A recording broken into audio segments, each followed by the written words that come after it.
Hey folks, and welcome to Typology, the show on which we explore the story of you through the lens of the Enneagram. My name is Anthony Skinner, producer of the show, and we are thrilled to have you here with us today. And we are thrilled to introduce to you a Nashville fave and an institution here at home, Becca Stevens. She is founder of Thistle Farms. Do yourself a favor and go to thistlefarms.org and check out the work that she has done and is doing.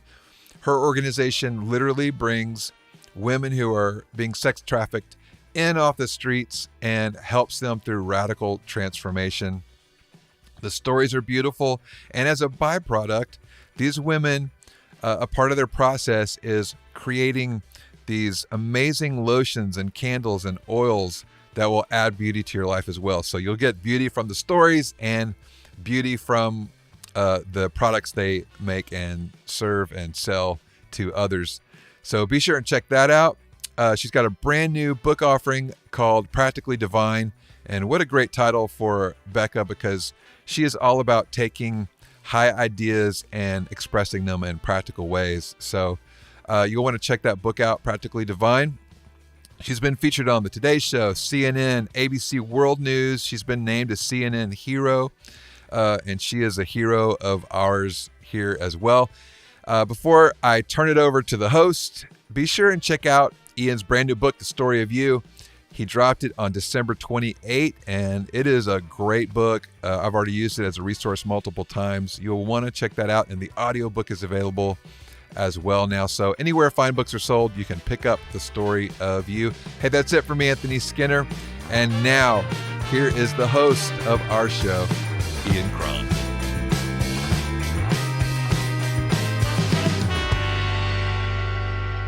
Becca Stevens, welcome to Typology. I'm happy to be here and happy to see you, and I love your studio up here so much. It's like just getting to sit with you in your living room. It's very fun. I know, it's our studio cave. And we love it up here as much as you do. Author of the book Practically Divine, among many others, I might add. And you know what? I don't always get the chance to have a dear friend in the studio. I mean, lots of times we have authors come in, or, you know, different folks that I don't know until they get here, you know? And what a treat it is to have someone that I know well, that I love, that I actually work with from time to time, right? That I have so much admiration for because of your work at Thistle Farms, you know, as founder of Thistle Farms. And like just a friend of your husband's, Marcus, and God, I mean, the list goes on. I'm just so thrilled you're here. I love being here, and I think it's very funny because you and I have sat through so many services together, and we can't sit together. That's true.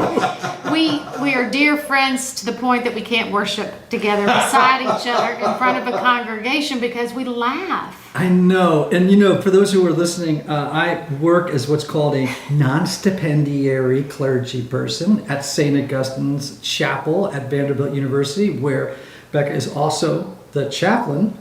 And so I, from time to time, just volunteer my services on a Sunday, which means I show up and Becca says, robe up. And I go, okay. And then she says, okay, you're going to celebrate the Eucharist today, or you're going to read the gospel. And I go, okay. And then, you know, off we go, and we start to do whatever we do. And we do sit next to each other up front in front of 400 people. And Scott, who is the associate on staff, is always like, he has to separate us. I know, he's the contemplative. He's the contemplative justice person, and he goes like, take a deeper than normal breath, and we're going. That's great. It's true. It is absolutely true. I was going to jump in too and say I'm a huge fan. Oh. Love what you do at Thistle Farms, and I'm so grateful you're here. Thank you. Yeah. Thank you. Thank you. Thanks, Anthony. That's true. And so, again, welcome to Typology. We think you're an Enneagram 8, the challenger, though we've had some doubts, right? You've had some doubts. Yeah. You actually are ambivalent about the Enneagram. And I don't even know why you're on this show, because you're ambivalent about the Enneagram, but that could be fun. Because I'm not ambivalent about you. I trust you on all of that, and I trust you to type me or whatever it is that you do to people. and it will be beneficial in some way. Yeah. Well, then you just open up a huge door, whatever it is you do to people. I just want everyone to know that Becca insists every time she sees me, she goes, "How's the anagram?" You know, I like bananagrams too. Yeah. That's the other thing that I love dearly. No, I take it seriously. I do take it seriously. And so I will quit. I had quit doing that a while ago. I really did. You called it the enemagram once. Oh my God, that's awful. I know, you I'm did. sorry. It was so wounding. But I'm over it now. Oh, good. I'm over it now. Okay, Practically Divine, your new book. Tell us more, please. And then we're going to jump into Enneagram 8 stuff. But please, share this about Practically Divine.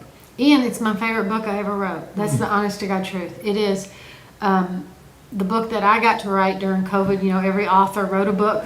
Like, what did you do during the summer? What did you do during the pandemic? And everybody's like, here's my book. And it sprung out of, you know, genuine surprise in the middle of my life in the cafe at Thistle Farms in Nashville, Tennessee, where my mother's voice just came into my head in a particularly stressful situation, and then just really leaning into this idea that we're almost and just enough, and that we don't have to procrastinate about justice or about seeing beauty or about experiencing the divine right where we are. It's all right in front of us, and how do we find it? So if this book is anything, it is not a self-help book. It is specifically a book to say we are in the midst of the miracle and we can live into it. It may take some practice. It may take some new rituals in our lives. It might take some new eyesight, but we can do it. You know, I read the book, and then we did an event together during COVID, so it was online. It was a book drop sort of celebration. And I remember reading it and just being reminded of the great quote. It might have been Juliana Norwich, and she says, "It is the madness of great love to see God in all things." Mm-hmm. Isn't that great? Yeah. And that's what I felt when I read the book. Like, this book is all about the madness of seeing God in all things. And I love that. Now, there's a lot of stuff in there about crafts and justice, right? Because that's part of Thistle Farms Jam and your jam. So tell us more about it. Yeah, so just, you know, basically I think all of us are trying to live into this purpose. I mean, you talk about it in beautiful ways all the time and living fully into that. And for me, it is really the intersection of justice and crafts. I've seen women do amazing healing work, heal communities, do all kinds of stuff through this ability to be artisans and crafts women. And, you know, so I spend a lot of time talking about the revolutionary nature of us being creative and finding that place where we get to create something and the beauty of that, and how it's therapeutic, it's economically makes us viable, it heals families. I mean, it does all kinds of stuff. So, you know, you're the one that really taught me a lot too about the beautiful, perfect imperfections. And so I think the idea of crafts instead of just artwork means you can do it okay. You don't have to be the master, but still your hands can create something that you find meaningful and beautiful, and sometimes that reminds you that you're meaningful and beautiful. Oh, right. That's great. All right, so I just realized I didn't ask you a question. I just made the assumption, because Thistle Farms is such a big deal, and I mean, here in Nashville, you and Thistle Farms is legendary, but globally it's a big deal. Can you just give us give those folks who don't know, give them context. What are you laughing at? No, just short. I'll do it short. Well, you know how it is. We got a show here, baby. I got to get this thing done. Okay. Thistle Farms started 25 years ago with a single house in Nashville, Tennessee. It's grown into a national and global movement for women's freedom. You know, we have more than 600 beds around the country now, long-term beds for women survivors of trafficking, addiction, prostitution, sexual exploitation, women that we criminalized because we forgot they were victims first. We grew our own companies. We have justice enterprises so women can claim their lives, make choices, raise their children, and take their rightful place as healers of the community. And to realize their own beauty. To realize their own beauty, actually, yes. Right, which is just sort of part and parcel of the whole. Because I do think so much of and I've been in, Thistle Farms many times. I've sat in the circle of women many times. And I do think that one of the messages they hear, and that I hope typology listeners hear a lot from us, is that they are an expression of the divine.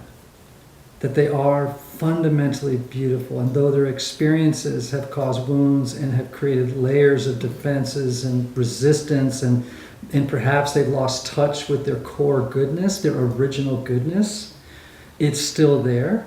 Yeah. And to help them unwind all the messages that they've heard and all the experiences and traumas they've experienced, this isn't a word, but I like it anyway, to reveal their core goodness, I think sometimes it's like a memory problem. We can't remember who we are, whose we are, and I hope that when we offer people the time and the space and some of the resources, it helps them remember. And like you're saying, reveal, like just peel back those beautiful layers. And honestly, in the book, Practically Divine, I'm gleaning on 25 years of those heroic stories of people revealing, of people remembering, putting themselves back together. And, the stories are heroic. And that's why I wanted to share a lot about how practically divine the women I've been privileged to walk alongside have been. And some of them are really funny too. Sometimes all that stuff it's almost comical looking back on it when you think about things you did just to survive. And then how you found grace even in those moments. Yeah. I think about, the 12-step recovery rooms I spend a lot of time in, as you know, there's one of the big surprises when you go into them for the first time is because you always think, okay, I'm going to go in there and there's going to be a lot of people, some sad-ass people just sitting around whining about their terrible lives and how hard it is to live without drugs and alcohol and whatever, right? And you come in and people are laughing. Yeah. And they laugh at stories no one in their right mind would laugh about. It's like, yeah, I drove over a median and my car landed up in like in the lingerie section of Bloomingdale's, when I drove through and people laugh and laugh and laugh at their own brokenness. I think it's a sign of, weirdly, it's a sign of the sort of the nascent sign of healing. Is the ability, the laughter, right? And I think we do that at Thistle Farms. We laugh as much as we cry. Yes. We definitely do. And like I remember in one of the stories I told, it was one of the women who had come into the program, like many of the women that I work with, early trauma. It's a horrible story. Cast out to the streets as an early young teenager. Horrible addiction, all of that stuff. She came into the program. People are showering her with love, saying, "You're amazing. We love you." She didn't really hear any of it, right? I mean, she couldn't hear it. She couldn't take it in. She couldn't reveal that part of, to allow herself that grace. So she goes back out on the street. And one of the graduates said, "I know exactly where she is. I'm going after her." So she's yelling for her, and the woman hears her, and she says she has $20 left. And she pays somebody to say, she hides in the bushes, hands the person $20 and says, "Get rid of her. I can't listen. I can't come out. I'm too in my darkness. I cannot hear this light." And so they're yelling her name. And she said she's crouched down behind the bushes going, "Just go away, just go away, just go away." But that calling of her name while she was crouched down in the bushes ruined her high. That's what she said. And she couldn't get the voice out of her head, so she had to come out. Wow. I mean, That's beautiful. yeah, it's beautiful and you can't make it up. No. No, you can't make it up. And it's like, in the end, somebody calling your name while you're crouched down hiding ruins your high anyway. Absolutely. So, for the longest time, we thought you were an Enneagram 8, the challenger. And I'm going to describe the 8 to you. And but I'm not so sure, right? I'm ambivalent about it.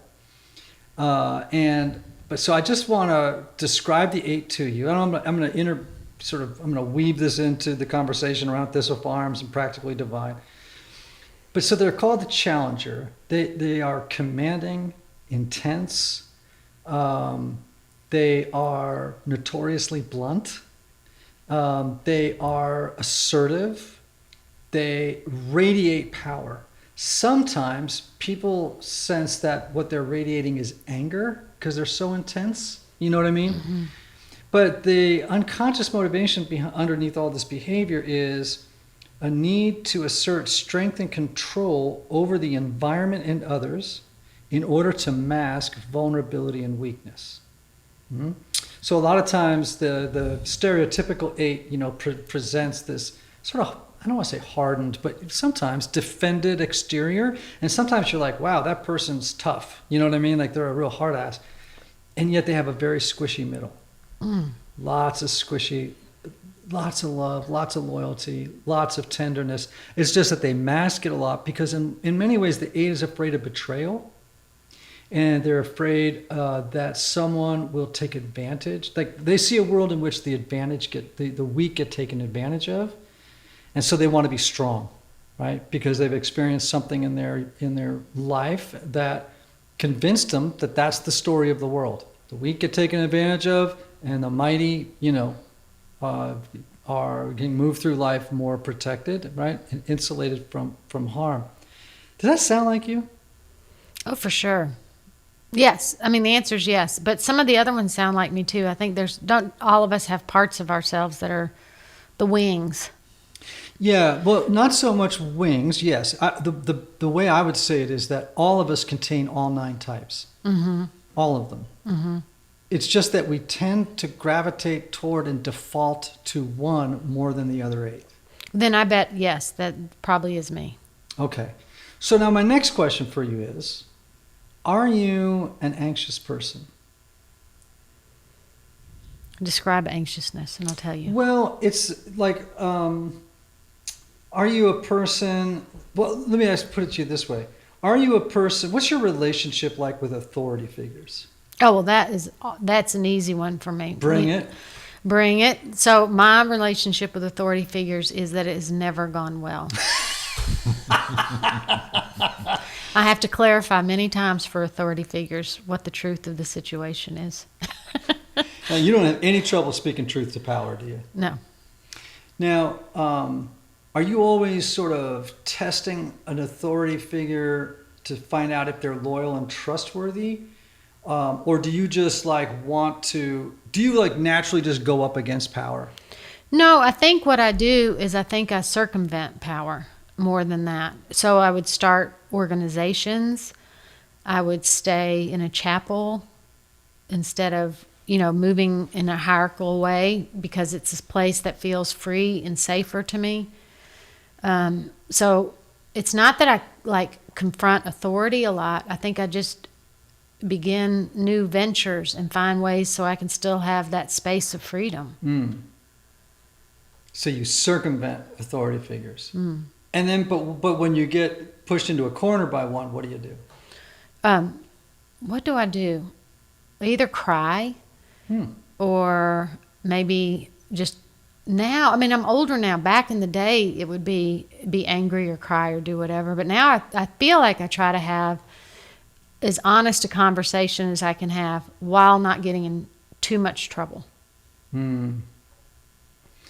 Well, I mean, it's possible you're an 8 because that's a lot of 8 stuff. Yeah.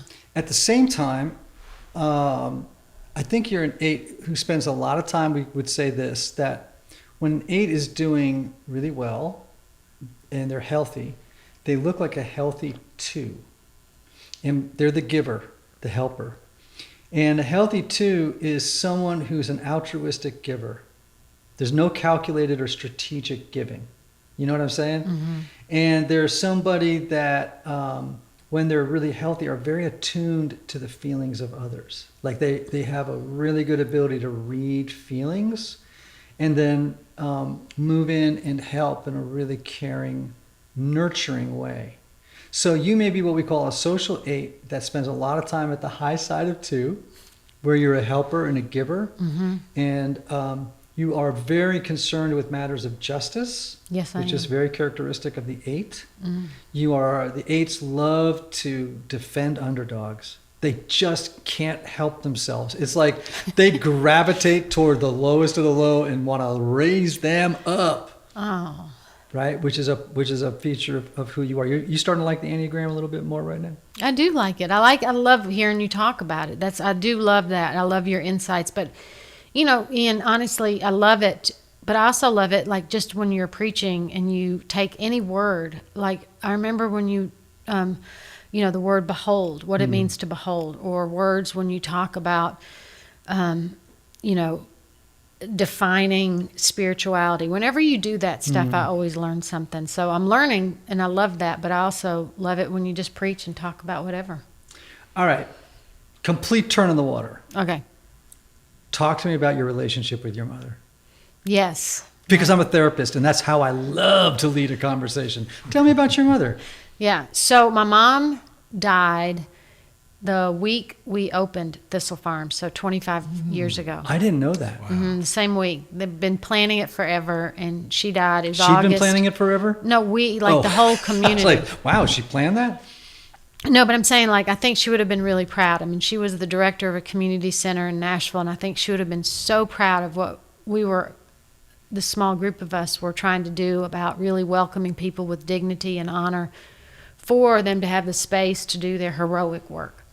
But so she dies the week that it happens. And so it's amazing to me that 25 years later, when I'm beginning to write what I think is probably the last book that I want to share about these themes, it's her voice in my head. That's how powerful her voice was. So she raised 5 kids as a single mom. My dad had been killed by a drunk driver when I was little. And she had these sayings she used to say. I mean, it was like I think of it as like just kind of how she made her way through the day. If you could find a saying around it, it'll be better, no matter what. And so, if you said something like, "This isn't fair," she would always say, "Who promised you fair?" Like that was one of her, no one, I don't know anybody promised me fair. Or, if somebody did something that she thought was particularly egregious, she would say, "Can you believe they did that in broad daylight?" And she used to say, if you didn't want to let stuff go, she would say, 3 moves are as good as a fire.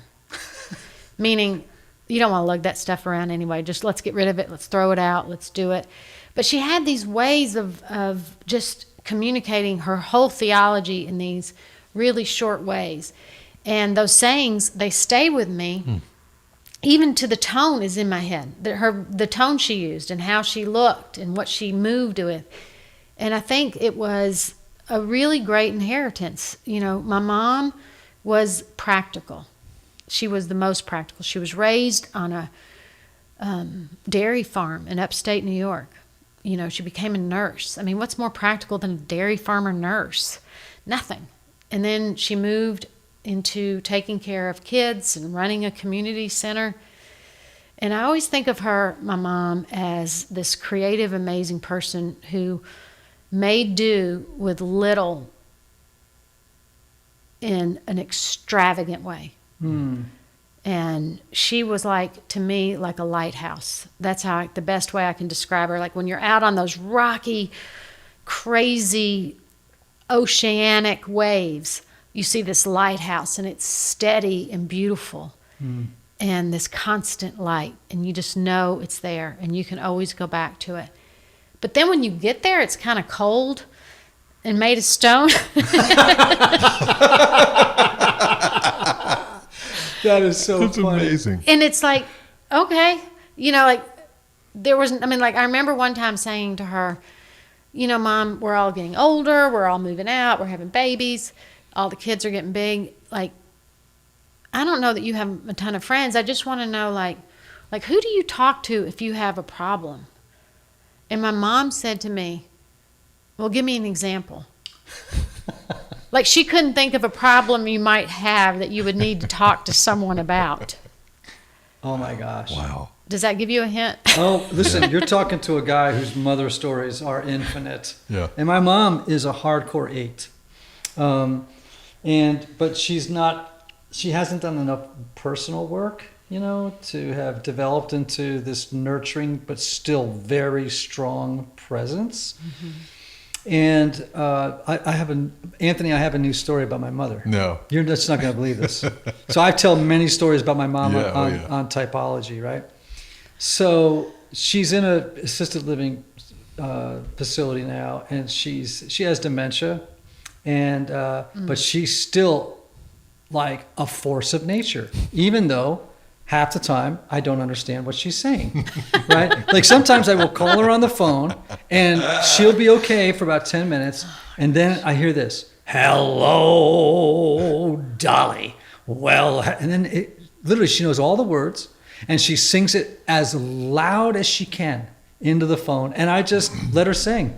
And she's just, she's a piece of work. And I have to clarify, after all these years, I met your mother, and I've met her several times. You are not exaggerating on the voice. Oh, no. Hey, man, 75 years of smoking Pall Malls. You have it down. Did she This have is to not quit smoking to go into an assisted living Yes, place? and do you know why? Because the geriatrician said to her that it would blow up her oxygen tank and kill everybody in the bingo hall if she didn't. Oh my gosh, was that hard for her?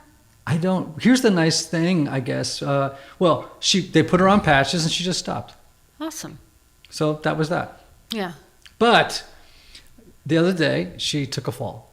And she was okay, but by law, they have to take her to the emergency room, right? Mm-hmm. And of course, they're poking and prodding her, and she's 93. And so she's got like paper thin skin. And so if they do that, she gets, right? This actually happened. My brother was there. I have a witness to this event, okay? My mother, God bless the eights, right? They're poking and prodding her, and I guess I don't know what they did that made her uncomfortable, but she lunged up off the gurney and grabbed the nurse by the lapels and said, "I'm gonna tear your heart out, and then I'm coming after your family." That's so scary. That's hilarious. It's just classic. My mom. It's just classic behavior. Oh my gosh! Literally said that. I kid you not. You have to have a sense of humor in these situations. Yeah, you can't totally. just, say, "Oh, the poor thing." It's like, nope, that's my mom. That's it. That's it. That's I'm not, it's just how she rolls. That Well, big hello, Dolly. Well, hello, Dolly. That's right, for sure. Hello, Dolly. So I love throughout the book that you have, these wonderful, sayings from your mom. I laughed out loud at a bunch of them because you have like 10 or 15 in there. I mean, there's just a bunch of them. And you can really just almost see yourself in the conversation with her. She sounds like a force of nature who gave birth to a force of nature, right?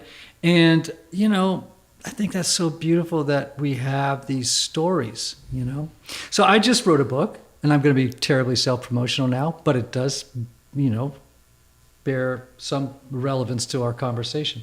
It's called The Story of You, which thankfully, you endorsed. And the story of you, the whole premise of it is that all of us as little people craft a story to make sense of our lives, make sense of trauma, to make sense of good things, to make sense of all the things we're experiencing. And that story helps us survive as a little person, even though it's usually kind of negative. Because that's how human beings are, unfortunately, in this broken world. That's what we do. And then we unconsciously bring that story into adulthood, and it no longer serves us, right? Helped us as little people, does not serve us as adults. And so the whole book is about how do we rewrite the story?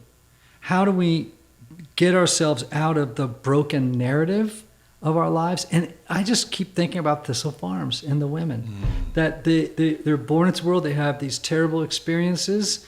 And, you can have a charmed childhood and still have some really bad story to tell about yourself.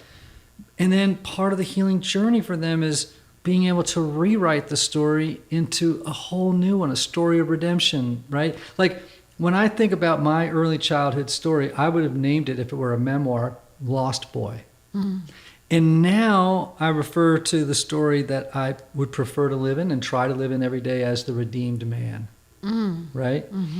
So talk to me about what the journey is from broken story to a story of wholeness, right? A renamed story for these women? Like, what does that look like? And for me, I mean, I can talk, about some of the women, and for myself, what I think some of those elements are that help us not have the story control us and traumatize us, but where we control the story. Yeah, be the narrator. You Yeah. are the narrator. You have agency. Yeah, and for me, one of the key plot twists was gratitude. I honestly never saw it in the whole story of the leper when the one comes back and says thanks. Even though he's had leprosy, he's had all this crap in his life, he's gone through so much, he's out there begging, he says thanks.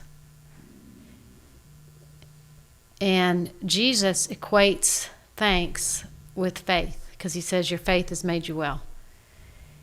And that part of the story changed it for me, because I could get to thanks. Even if I couldn't understand faith as much, I could always get to thanks.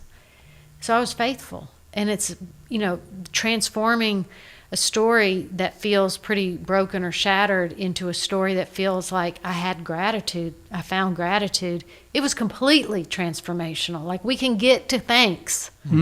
We can get there. And I've seen that so many times in the women at Thistle Farms, is like, you don't have to do this big declaration of anything, but find out what you can say thanks about. And then that's a big part of it. And the second part for me, in the plot, is learning that forgiveness isn't an act, it's a journey. That it's not like I go, okay, I forgive you.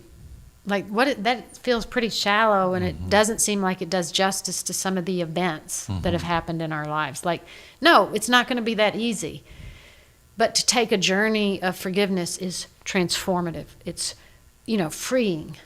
It's powerful. It is humbling. It is where you take all the aftermath of trauma and say, that is not the path I'm walking.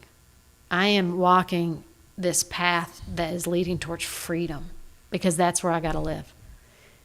So gratitude, forgiveness, just really the basic stuff that is transformative. And then the other thing for me has been community. That's the third piece, is like, find safe community for anybody. If you can run to it, not walk to it, because you can't do it by yourself. We're not meant to live that way. And it doesn't have to be a large community, doesn't have to be a formal community, but it has to be a place where it's like, I can say inappropriate things, or I can tell you some of the darker stuff and not be afraid. Because that fear it keeps you in that same story forever. And I do believe it's,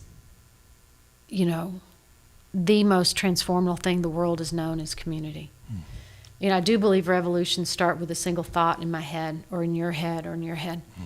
But they're grown in community with others.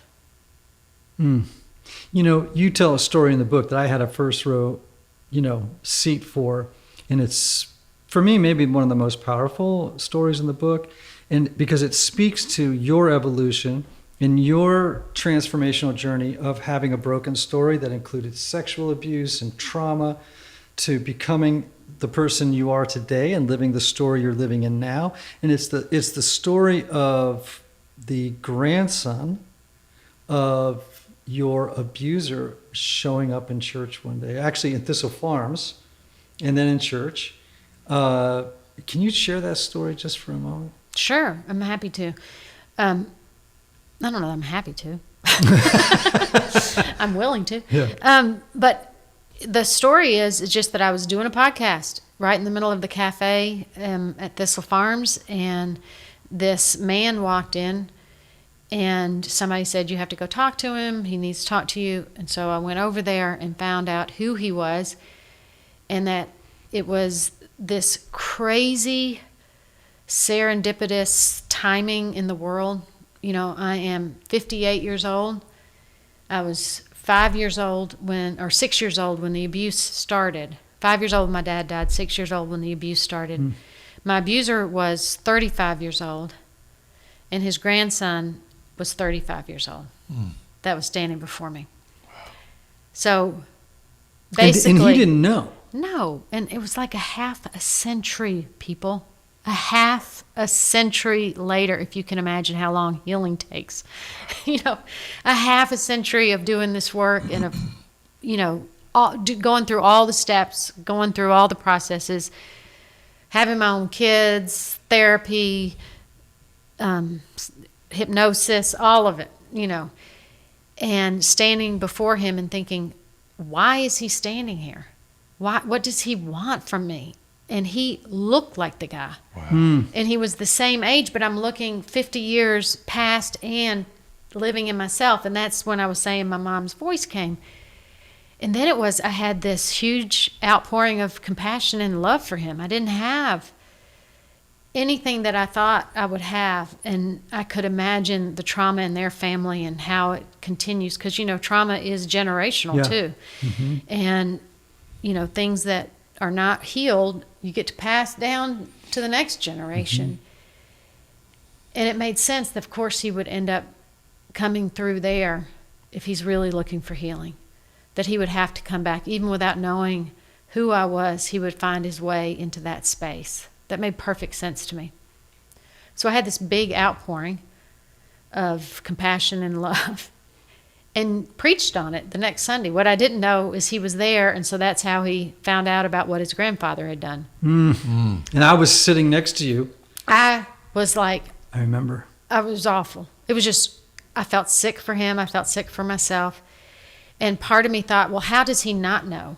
I had confronted the family. I'd done all that work years ago. And I thought, maybe he did know. Or I couldn't figure out. But no, he did not know, and he was very mad, very, very mad.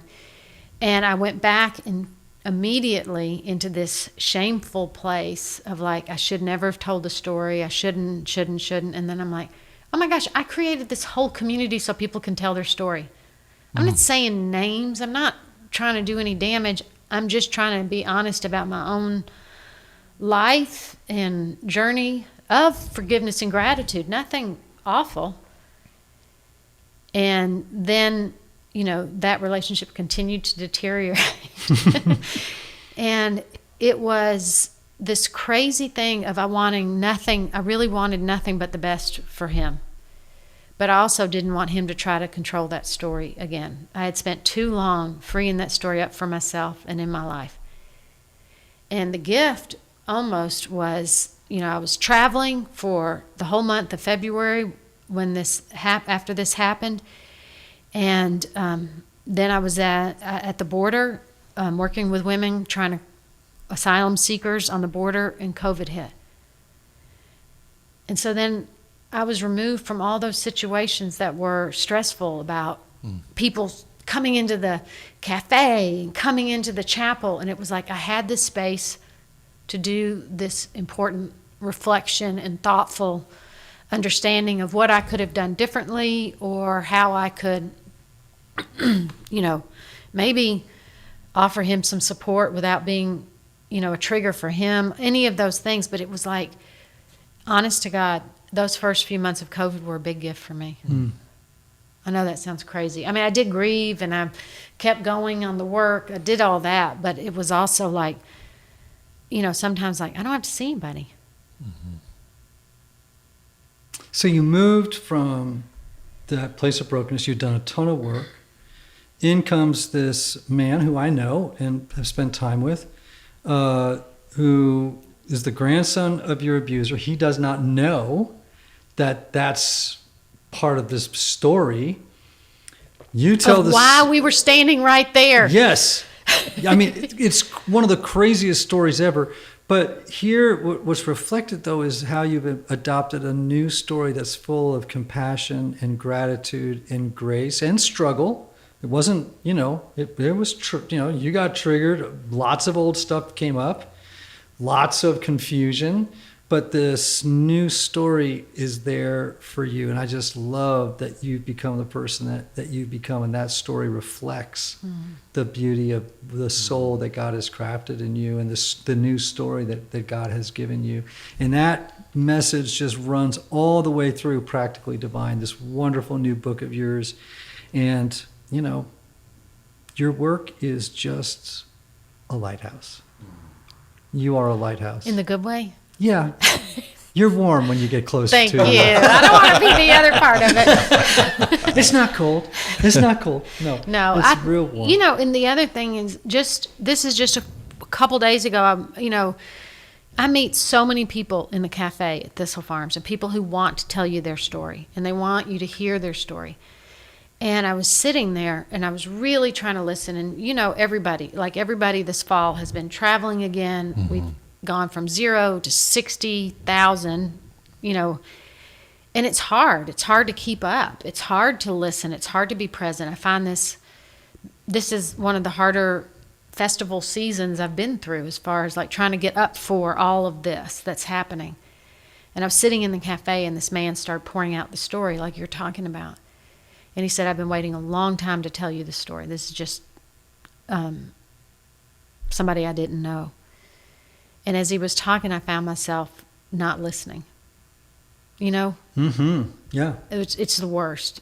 And I was like, okay, now is the time to practice your listening. Lean in, listen to what this man has to say. He's waited a long time to tell it.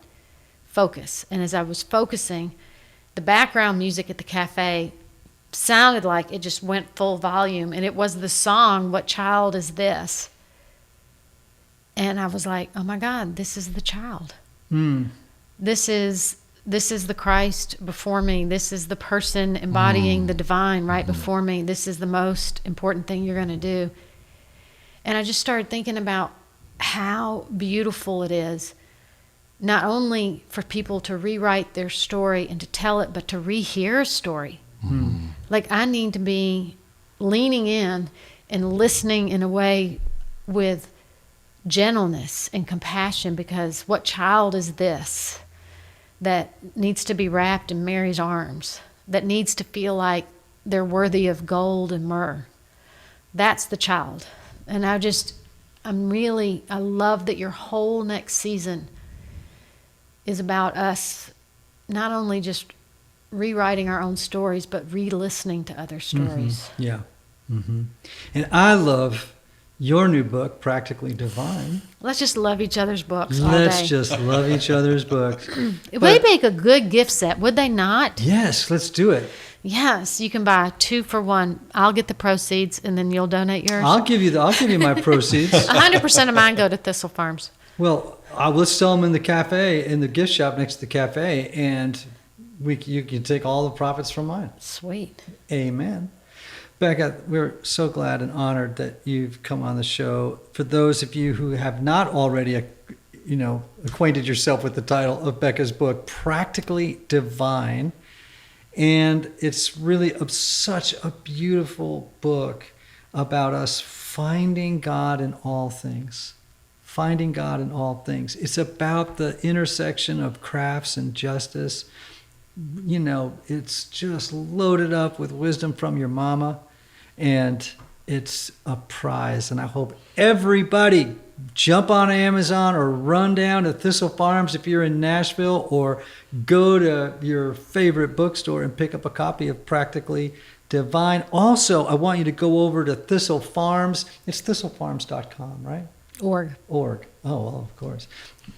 Thistle, Thistle, farms.org. Is it farms or farm? Farms. Farms. Okay. Thistlefarms.org. Do you know I just questioned it, by the way, when you said, is it farm or farms? I've only done this for 25 years. And I was like, wait, is it not farms? That's so funny. Is that an 8 that questions themselves completely? No, that's a 58-year-old. Oh, who, okay, like perfect. me, is forgetting things like that on a regular basis.